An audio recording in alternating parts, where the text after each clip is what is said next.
Olá, vamos estudar o capítulo 13, uma mente julgadora, crítica e desconfiada. Mateus 7, não julgueis para que não sejais julgados. Muitos tormentos na nossa vida, como julgamento, crítica e desconfiança, eles destroem relacionamentos, E esses pensamentos, como a nossa mente é um campo de batalha, esses pensamentos, apenas assim o que eu penso, eu acho, então é uma ferramenta que o diabo usa para manter uma pessoa solitária. As pessoas se afastam de outras por conta disso, de julgamentos, de críticas, de desconfiança. As pessoas não gostam de estar perto de alguém que só recebe opinião principalmente negativa, sobre tudo. Vamos aqui. Ser rápido para julgar, ser opiniático e ser crítico são, com certeza, 3 maneiras de ver um relacionamento se dissolver. Satanás quer que sejamos rejeitados, então ele ataca a nossa mente nessas áreas. Definido. O julgamento é definido como uma decisão sobre a falta dos outros. Então, quando a gente julga, é algo que a gente acha que a pessoa, que está faltando na pessoa, quando na realidade falta em nós e a gente observa isso nos outros, Julgar é formar uma opinião, é dar uma sentença para uma pessoa.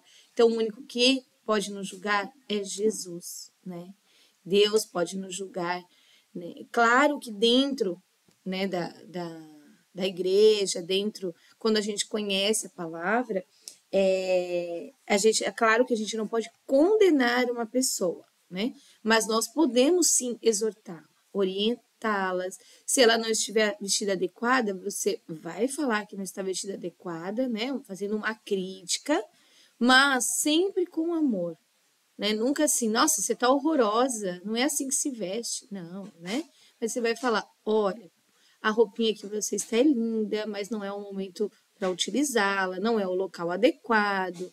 Próxima vez, e sempre quando for fazer esse tipo de exortação, que na Bíblia pede, que a gente, como irmãos em Cristo, a gente exorte uns aos outros, Mas não deixar que essa exortação, que essa crítica ou essa opinião, ela trave essa pessoa, ela afaste essa pessoa. Não, ela é para trazer, para ela aprender, Faz parte do discipulado. Então, ter um jeito para falar com as pessoas, tá? Deus é o único que tem direito de condenar ou sentenciar. Portanto, quando fazemos julgamento sobre alguém, estamos, de certo modo, nos colocando como Deus na vida dessa pessoa. E nós não somos Deus. Então, nós não temos o direito de julgar ou até condenar. Não, você não tem que estar nessa igreja. Não, você não tem que. Largue a vida cristã, porque isso não é digno. Nós não somos, habilitados a isso. Nós queremos ser, mas não somos. Nunca seremos, Não sei sobre você, mas isso coloca um pequeno medo divino. A autora diz que ela é bem ousada, mas não está interessada em tentar ser Deus. Essas áreas foram no passado um problema sério na minha personalidade. Acredito que serei capaz de dividir algumas coisas que Deus tem me ensinado e que ajudarão.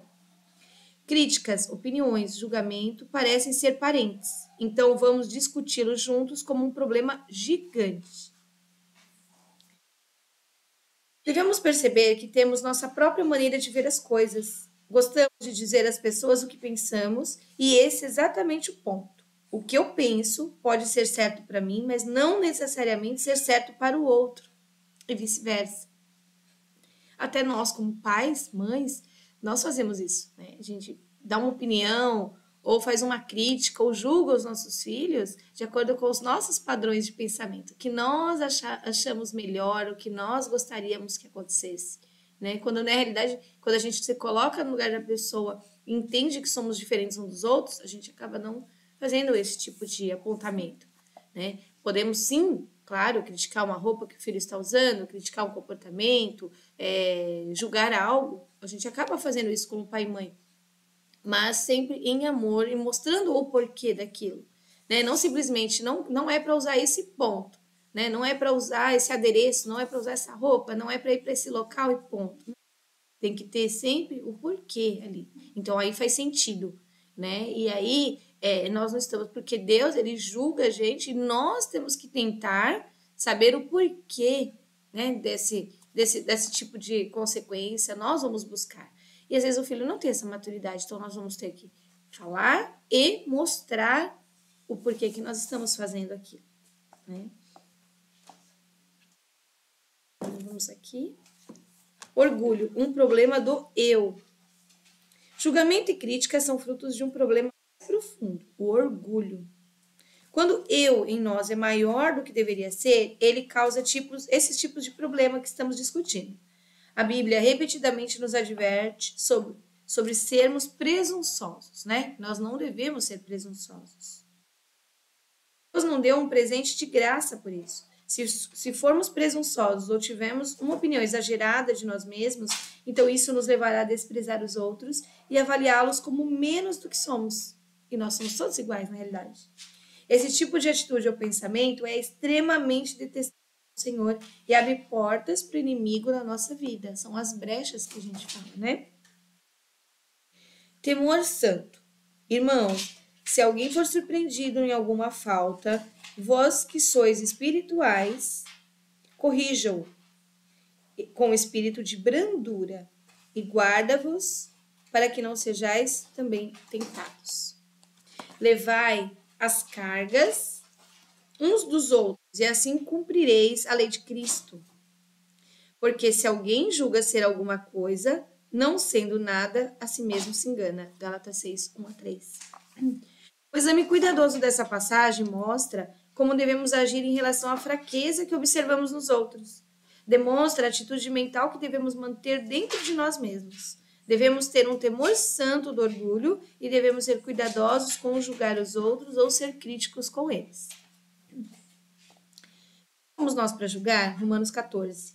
Quem és tu que julgas o servo alheio? Para o seu próprio Senhor está em pé ou cai, mas estará em pé, porque o Senhor é poderoso para o suster, né? Para fazê-lo ficar de pé. Dessa forma, digamos que sua vizinha viesse à sua porta e começasse a instruí-lo sobre seus filhos, como eles deveriam se vestir para a escola, qual matéria que eles deveriam fazer. Como que você reagiria? Ou se a sua vizinha lhe dissesse que ela não gostava do jeito como a sua empregada limpava a sua casa. O que você falaria para a sua vizinha? Esse é exatamente o ponto que está falando aqui, né? Cada um de nós pertence a Deus.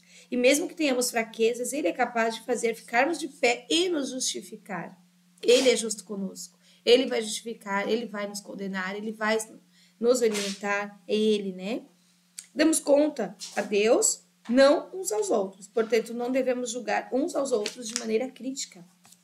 O diabo fica ocupado mandando demônios para colocar pensamentos e julgamentos de crítica nas nossas mentes. Em Mateus 7, de 1-6, diz, lembre-se, suas ações não vão mudar até que a sua mente mude. A mente comanda o corpo, mente comanda a nossa alma. Não é a alma que comanda a mente. A alma é o local onde ficam os nossos sentimentos, nossos pensamentos. 7, de 1-6, é uma passagem sobre o assunto do julgamento e crítica. Quando você estiver tendo problema com a sua mente nessa área, leia essas e outras passagens. Leia-as de novo em voz alta. Use como arma ao diabo, que está tentando construir fortalezas na sua mente. Ela pode estar operando por meio de uma fortaleza que já está lá por muitos anos. E aí, ele se levanta nessa fortaleza. Ele ataca essa fortaleza. Vamos lá. Semeando e colhendo julgamento. Não julgueis, né? Não critiqueis, não condenareis, para que não sejam julgados, para que a gente também não seja criticado e condenado por nós mesmos ou pelos outros. Pois com o critério que julgamos, sereis julgados. E, com a medida que tivermos medido, vos medirão também. Mateus 7. Diz claramente que colhemos o que plantamos, que está em Gálatas 6, 7. Semear e colher não se aplica apenas a áreas agrícolas e financeiras. Aplica-se também à área mental. Podemos semear e colher atitude da mesma forma que a gente planta. É um investimento, né, gente? Aqui, ó, um pastor que conheço diz que quando ele ouve que alguém falou dele de forma maldosa e com julgamento, ele pergunta: eles estão semeando ou eu estou colhendo? Muitas vezes estamos colhendo para a nossa vida o que semeamos anteriormente na vida de outras pessoas. Hoje eu estou sendo criticada porque eu critiquei outras pessoas. Hoje eu estou sendo condenada porque eu condenei outras pessoas. Então, cuidado, porque o que a gente faz hoje é um reflexo do que vai acontecer amanhã. Então, se a gente quiser saber o que nós fizemos no passado, olhe para o presente, o que nós estamos passando. Deus quer saber o que nós vamos fazer, o que vai acontecer no futuro? Vigie o seu presente. Então, o mais importante de tudo é hoje, o nosso presente, o que nós estamos fazendo agora. Tanto o que estamos fazendo agora vai desenvolver algo para amanhã, né? Tudo que a gente faz hoje, às vezes, quando a gente planta uma semente, ela não nasce hoje, né? Ela tem um tempo de germinação e a gente vai colher ela lá na frente, né? Então, sempre cuidado com isso. Médico, cura-te a ti mesmo. Mateus 7, 3 a 5. Porque vês tu o argueiro é o minúsculo, tá? No olho do teu irmão, coisa bem pequenininha, no olho do teu irmão, porém não reparas, né, não meditas na trave que está no seu próprio olho? Ou como dirás ao seu irmão, deixa-me tirar o argueiro do teu olho, quando tens a trave no teu? Hipócrita, tira primeiro a trave do teu olho, e então verás claramente para tirar o argueiro do olho do seu irmão. Às vezes você tem uma trave enorme no seu olho, mas você está olhando o argueiro, olhando as coisinhas miúdas no seu irmão, né? O diabo ama manter-nos ocupados, julgando mentalmente a falha dos outros. E dessa forma jamais vemos ou lidamos com o que está errado em nós. Não podemos mudar os outros, só Deus pode mudar. Mesmo quando a gente está em um trabalho com o outro, em oração pelo outro, discipulando o outro, a gente não consegue mudar, né? Nós vamos fazer o que tem que fazer, mas é Deus que vai mudar. Não podemos mudar nós mesmos, né? Nós podemos sim cooperar com o Espírito Santo, permitir que ele faça parte dele. O primeiro passo para qualquer liberdade é encarar a verdade que o Senhor está tentando nos mostrar. Quando temos nossos pensamentos e conversas focados no que está errado com os outros, estamos sendo enganados, né? Nós nos enganamos, na verdade. Jesus ordenou que não nos preocupássemos com o que está errado no outro, quando temos tantos erros para nós mesmos.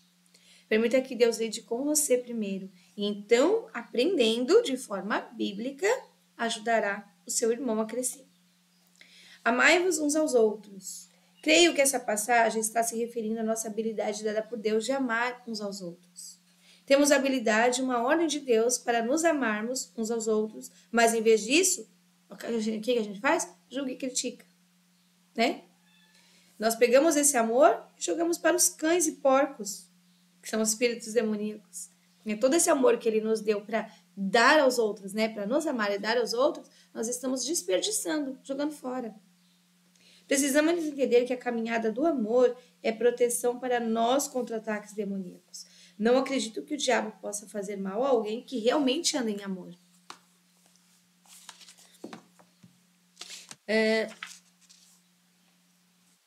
Nós todos cometemos erros, nós todos temos fraquezas. E a Bíblia diz que não devemos ter um coração duro, um espírito crítico de uns para com os outros, mas em vez disso devemos nos perdoar uns aos outros e mostrar misericórdia uns para os outros. Da mesma forma que Deus, por amor a Cristo, tem feito por nós. Está em Efésios 4. Bom, Efésios é muito importante, ele ajuda a nos proteger, né, das armadilhas do inimigo. Julgar traz condenação. Aqui, nós nos desculpamos por nosso comportamento, mas quando alguém mais faz a mesma coisa que fazemos, não mostramos misericórdia, não nos colocamos no lugar. Se nós fomos desculpados, por que não vamos desculpar o outro, né? Fazer aos outros o que queremos que eles nos façam, que em Mateus 7,12, é um princípio para a vida, a qual seguido evitará julgamento e crítica. Uma mente julgadora é um ramo de uma mente negativa. Pensar sobre o que está errado com alguém em vez de pensar no que está certo. Então, seja positivo e nunca negativo. Os outros se beneficiarão, mas você se beneficiará muito mais. Guarde o seu coração. Sobretudo, o que se deve guardar, guarda, né? Guardar quer dizer, guardar é cuidar, é ter vigilância, vigiar, tá? O coração. porque dele procedem as fontes da vida. Provérbios 4, 23. Se você quer indo para você e de você, né? Para você e de você, guarde o coração. Certo tipo de pensamento são impensáveis para um crente. Por exemplo, julgamento e crítica. Né? Isso não pode ser pensamento de um crente. Todas as coisas que Deus nos ensina são para o nosso bem e felicidade. Seguir o caminho de Deus traz fecundidade. Seguir o caminho do diabo traz decadência. Por isso, a obediência a essa passagem tem sido um desafio para a autora, né? E para nós também eu creio que seja. Vamos ler a passagem, 1 Coríntios 13. O amor tudo suporta, né? Sobre qualquer coisa e tudo que venha, está sempre pronto a acreditar no melhor de cada pessoa. Quando fala que o amor tudo suporta, é isso. Qualquer coisa que aconteça, que venha acontecer, nós sempre estaremos prontos a acreditar no melhor de cada pessoa. Isso é o amor tudo suporta.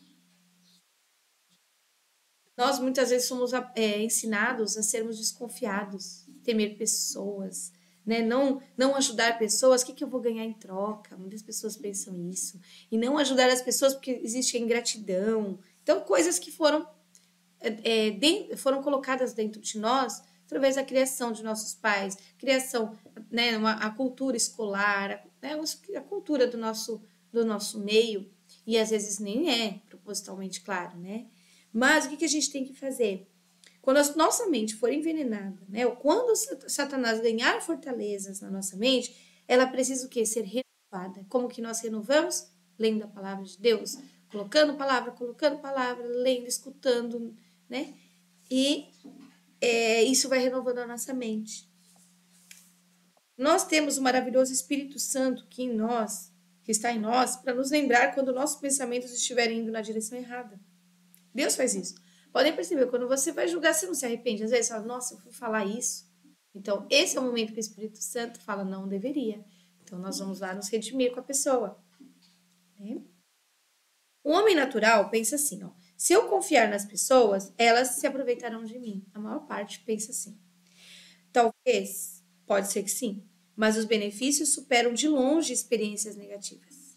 Confiança e fé trazem alegria à vida e ajudam os relacionamentos a crescerem no seu potencial máximo. A suspeita mutila o relacionamento, né? E geralmente o destrói. Então, só suspeitar de que a pessoa não gosta de mim, suspeitar de que aquela pessoa pode fazer algum mal, suspeitar de algo, já destrói o relacionamento. A coisa mais importante é os caminhos de Deus funcionam. Os caminhos do homem não funcionam. Deus condena e julga a crítica e a suspeita, da mesma maneira que nós deveríamos fazer. Ame o que Deus ama, odeie o que Deus odeia. Permita o que Ele permite e rejeite o que Ele rejeite. Rejeite o que Ele rejeita. Uma atitude equilibrada é sempre melhor política. Isso não significa que não devamos usar sabedoria e discernimento, né, para nos relacionar, para ter a conduta. Mas não precisamos abrir nossa vida para as pessoas, dando a cada um a chance de nos triturar, de nos julgar, de condenar. Por outro lado, não precisamos olhar para todo mundo com olho negativo e suspeito, sempre esperando que o outro vai se aproveitar, que o outro vai tirar algo de nós, né? Não temos também que ser 880, nós temos que ser equilibrados. Confie em Deus completamente e no homem discretamente.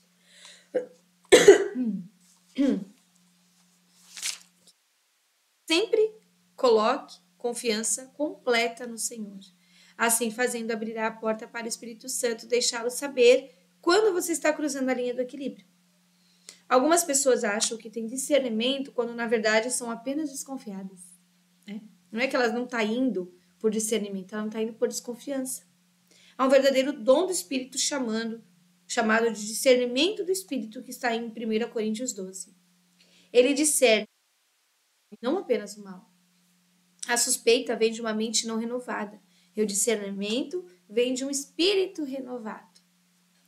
Ore por dons verdadeiros, não por carne que se disfarça de dons. O verdadeiro discernimento espiritual provocará oração e não fofoca. Se um problema genuíno está sendo discernido por um dom verdadeiro, conseguirá o padrão divino para lidar com isso. não de forma carnal que apenas espalha e aumenta o problema. Palavras doces, agradáveis e curativas. Provérbios 16, 23. O coração do sábio é mestre da sua boca e aumenta o conhecimento, a persuasão nos seus lábios. Palavras agradáveis são como favo de mel, doces para a alma e medicina para o corpo.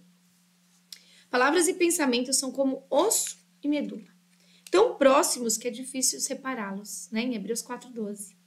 Nossos pensamentos são palavras silenciosas que apenas nós e o nosso Senhor ouvimos. Mas essas palavras afetam o homem interior, nossa saúde, nossa alegria e nossa atitude. As coisas que frequentemente pensamos saem da nossa boca. E é triste dizer, algumas vezes, elas nos fazem parecer tolos. Julgamento, crítica e suspeita nunca trazem alegria. Jesus disse que ele veio para que tivéssemos e desfrutássemos da vida. Em João 10:10 ele diz isso. Comece a operar na mente de Cristo e você penetrará num novo estado de vida. E por hoje ficamos aqui com o nosso estudo. Fiquem com Deus.